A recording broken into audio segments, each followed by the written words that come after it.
Chapter 41. Then the man brought me to the main hall and measured the jambs. The width of the jambs was 6 cubits on each side. The entrance was 10 cubits wide, and the projecting walls on each side of it were 5 cubits wide.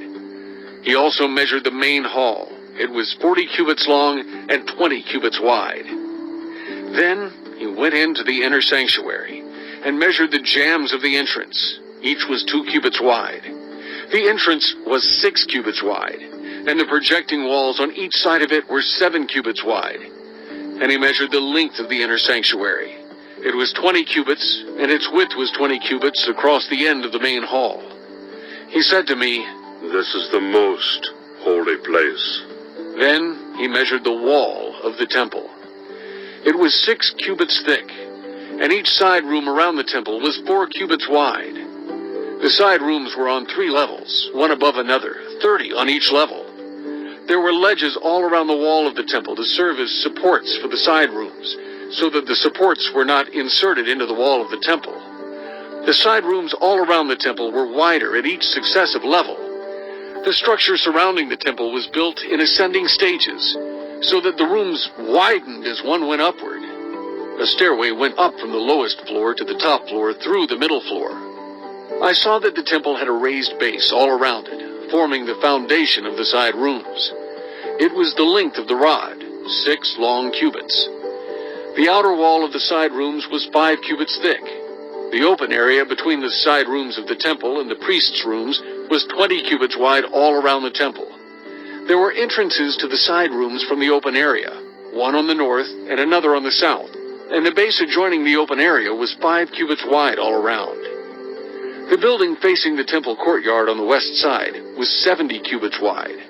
The wall of the building was 5 cubits thick all around, and its length was 90 cubits. Then he measured the temple. It was 100 cubits long, and the temple courtyard and the building with its walls were also 100 cubits long. The width of the temple courtyard on the east, including the front of the temple, was 100 cubits.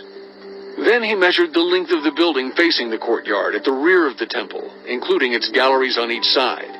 It was 100 cubits. The main hall, the inner sanctuary, and the portico facing the court, as well as the thresholds and the narrow windows and galleries around the 3 of them, everything beyond and including the threshold was covered with wood. The floor, the wall up to the windows, and the windows were covered.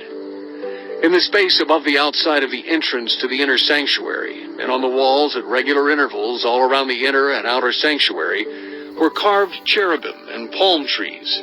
Palm trees alternated with cherubim.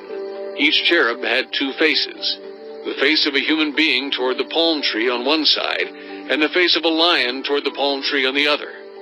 They were carved all around the whole temple. From the floor to the area above the entrance, cherubim and palm trees were carved on the wall of the main hall.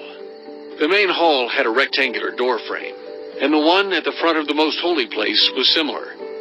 There was a wooden altar 3 cubits high and 2 cubits square. Its corners, its base, and its sides were of wood.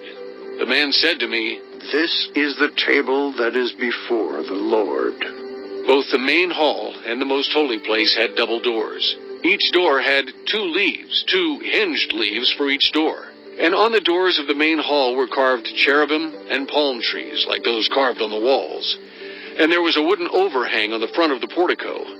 On the side walls of the portico were narrow windows with palm trees carved on each side.